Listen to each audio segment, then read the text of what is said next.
तमाम लोग देखा आपने कि जंतर मंतर पर पहुंचे हुए हैं, पूर्व सैनिक पहुंचे हुए, और ये सबसे छोटा पूर्व सैनिक हमारे साथ पहुंचे हुए हैं, परिवार के साथ पहुंचे हुए हैं।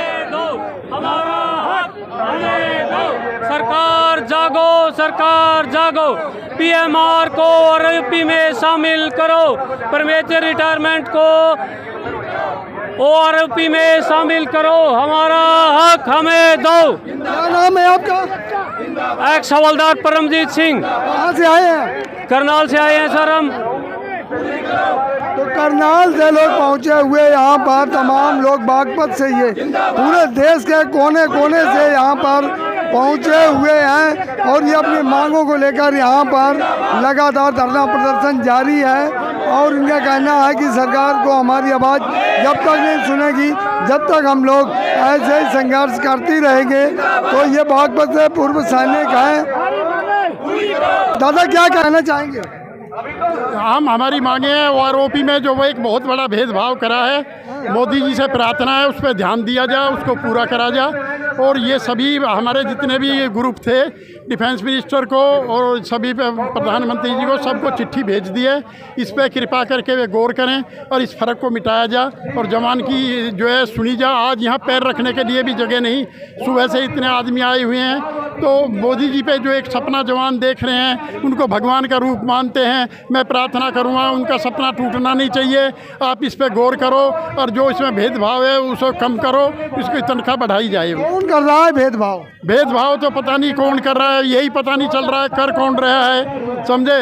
ये ऑफिसर्स की कोई वाह है बेइंसाफी या किसी और की है, तो उस जो है उस भेदभाव को इतना खाई इतनी चौड़ी ना करी जा कि उसमें सांस भी ना आए। डिफेंस मिनिस्टर भी खाई होगी, इतनी लंबी खाई को पाटना बड़ा मुश्किल हो जाएगा।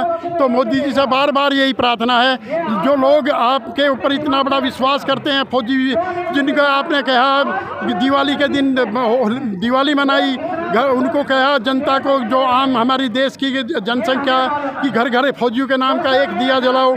जनता ने एक एक नहीं कई कई नाम के दिए जले। तो फौजी मोदी जी से प्रार्थना है वो ऐसा काम करें, ये दिया दिवाली के दिन नहीं, हर घर फौजी के घर में हमेशा जलता रहे और इस मांग पर ध्यान दिया जाए। तो तमाम लोग यहाँ पर बागपत से पहुँचे हुए हैं, और उनका कहना है कि हमारी मांग जो है मोदी सरकार से खासकर शिकायत है, मिनिस्ट्री ऑफ डिफेंस से शिकायत है, और ये कह रहे हैं कि कहीं ना कहीं सरकार की जो खामियां वो दूर की जाए और हमारी मांगों को पूरा किया जाए। तो क्या लगता है आपकी, बहुत समय हो गया, मांगे होगी पूरी? अभी तो कुछ लग नहीं रहा है, गवर्नमेंट जगेगी तो मांगे पूरी होंगी।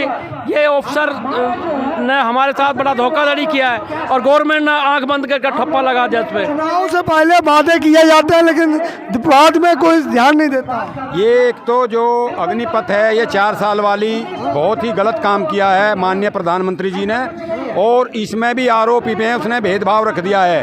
देश के युवाओं को मौका, और ऊपर से तो मौका तो मिलेगा, 4 साल में तो ट्रेनिंग भी नहीं हो सकती। अफसर की टोटल 4 साल ट्रेनिंग होती है और उसके बाद वो लेफ्टिनेंट बनता है। ये 4 साल में क्या हथियार उठा लेंगे? नहीं उठा सकते। 4 साल में तो कुछ भी नहीं होगा। इसमें 1 साल की छुट्टी है, 3 साल में ट्रेन नहीं बनता।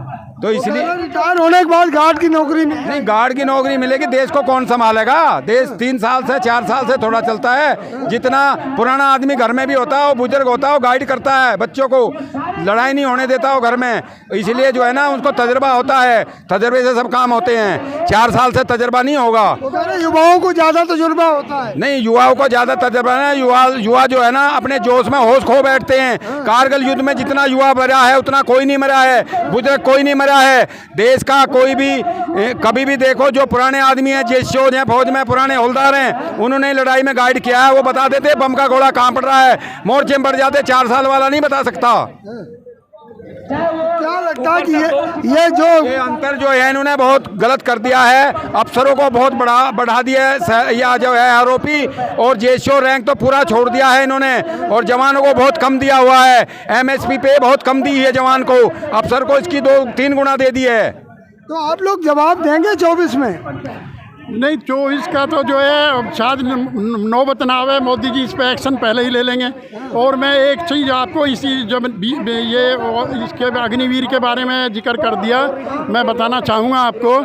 जो जवान थे, अब तक जो जवान हैं नौकरी कर रहे हैं, जवान ये सोचता था, उसके अंदर इतना जोश होता था कि साले को आदमी को दुश्मन को भून देंगे और नहीं तो गोली खत्म हो जाएगी, राइफल से पीट के मार देंगे, राइफल भी टूट जाएगी तो साले की गर्दन तोड़ देंगे, और अपनी जान की परवाह ना करके अग्नि में कूदने के लिए तैयार रहता था, समुद्र में कूदने के लिए तैयार रहता था, क्योंकि उसे ये पता था कि हमें कुछ हो गया तो हमारी सरकार हमारे बच्चों के बारे में तो सोच रही है। लेकिन अग्निवीर में जब ऐसा हो जाएगा, पेंशन नहीं होगी, इतनी मेहनत कहाँ, जवानों की मेहनत बिल्कुल ख़त्म हो जाएगी, मोरल डाउन हो जाएगा।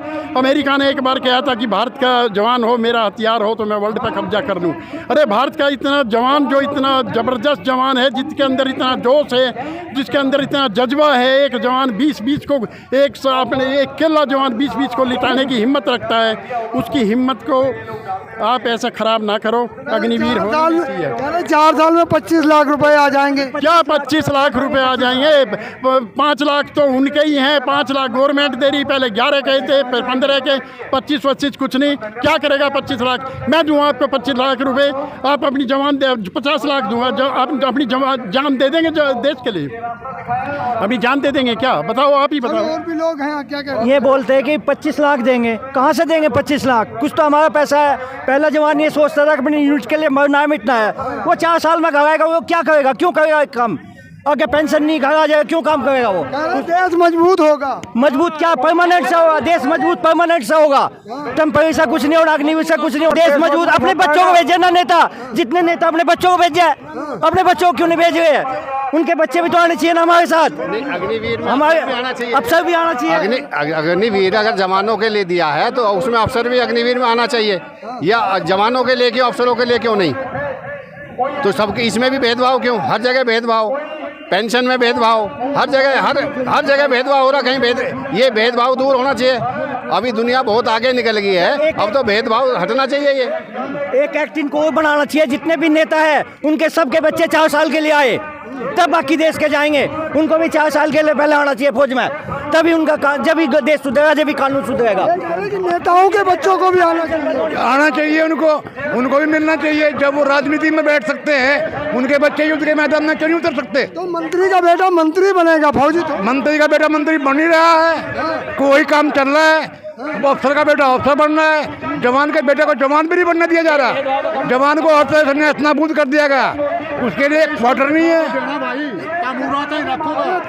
उसके लिए क्वार्टर नहीं है। जवान के लिए 20% मेरिट अकोमोडेशन नहीं है, जबकि अफसर के लिए 100% है। हमारी 2% बढ़ती है, उनकी 50% बढ़ती है। ये लोग कह रहे हैं कि भेदभाव हो रहा है। क्या? हाँ, पूरा भेदभाव हो रहा है। जवान जैसे को बिल्कुल नहीं समझ रहे, जबकि लड़ाई जवान जैसे लड़ते हैं। ऑफिसर एक होता है, जवान दुनिया भर के होते हैं। लड़ाई जवान लड़ते हैं, पेंशन तनख्वाह ये ऑफिसर की बढ़ती है। क्यों नेताओं को ये नहीं पता? अगर तुम्हारे बच्चे तो जाते नहीं हैं, परेशान नहीं है, इसलिए दिक्कत ये आ रही है कि अगर नेताओं को ये पता पड़ता फौज में दिक्कत क्या है, जवान जैसे को दिक्कत क्या है, ये उन्हें ज्ञान हो जाए। तो मोदी जी ने आश्वासन तो दिया था, आश्वासन ही तो दिया है, किया तो कुछ नहीं अभी तक। आश्वासन दिया, 2 रिटर्न रोक दिए, कितने बच्चों ने सुसाइड किया है उनके बताइए। उसी टाइम अफसरों का टेस्ट पास हुआ है, 270 का जो देहरादून से पास किया था उस टाइम, ORS का कैंसिल कर दिया, बच्चों ने सुसाइड किया। ORS ने क्या किया मोदी जी ने? चलो खैर, हाँ कुछ कह रहे थे। झूठे आश्वासन, अभी तक 15 लाख आएंगे, 2 करोड़ नौकरी देंगे, लोग बेरोजगार हैं। ORP को बोला, इसमें भी भेदभाव है। जो जवान 4 साल काम करेगा तो 25% वहाँ लेंगे, वो कैसे लेंगे? बिना सिफारिश, बिना उसके पैसे के नहीं ले जाएंगे। 75% आप क्या करेंगे? यहाँ आकर गार्ड की नौकरी मिलेगी, बीजेपी के नेताओं ने कहा। एक सर्विस अभी तो एक सर्विसमैन को नहीं मिल रही है, एक सर्विसमैन भी डोल रहे हैं। वो गार्ड की नौकरी उनकी करेंगे हम, और गुंडे डकैत बदमाश बनेंगे। एक सर्विसमैन का रिसेटलमेंट समाप्त कर दिया आज की घड़ी। जो पेंशन आता है, पहले उनको बैंकों में ऐसे गार्ड जॉब मिल जाती थी, आज वो गार्ड जो अब खत्म हो गई। 2014 के बाद देख लो जितने भी नेशनलाइज बैंक है पहले तो वे मर्ज कर दिए गए और आज उनमें जो ex serviceman as a guard रिवर्स हो जाता था वो भी समाप्त कर दिया है सरकार ने। प्राइवेट कंपनी के वो एटीएम पे झाड़ू मार रहा है। एक सैनिक रिटायर हो गए और ये अग्निवीर में 4 साल में क्या प्रशिक्षण देंगे, बंदूक पकड़नी तक नहीं आती, वो 4 साल में कर देंगे अग्निवीर तैयार। सरकार की अपनी सर्विसमैन को समाप्त करने की कोशिश है। सरकार की अपनी मंशा है, सरकार का अपना, लेकिन ये पूर्व सैनिक वाकई अपने गुस्से में हैं और आज इस गुस्से को जाहिर कर रहे हैं दिल्ली के जंतर मंतर पर।